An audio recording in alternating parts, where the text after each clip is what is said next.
Hello, it's Teresa, your friendly health and wellness coach.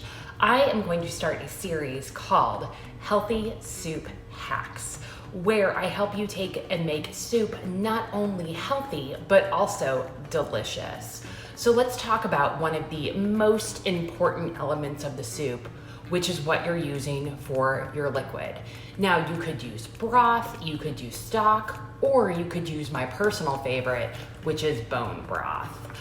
One of the reasons I love bone broth is not just because it is packed full of flavor, but bone broth is a great source of protein. And the reason why it's a great source of protein is because protein is the dominant ingredient in bone broth. So why is protein important?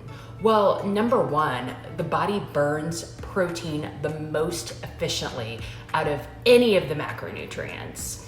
The other thing great about protein is it keeps us full. It really helps keep that fullness sensation going. And it's also great for a bunch of other things, one of them being muscle building and recovery. So start with your bone broth, and we're just gonna go through this series. Stay tuned for part 2 on how to make the healthy and delicious soup.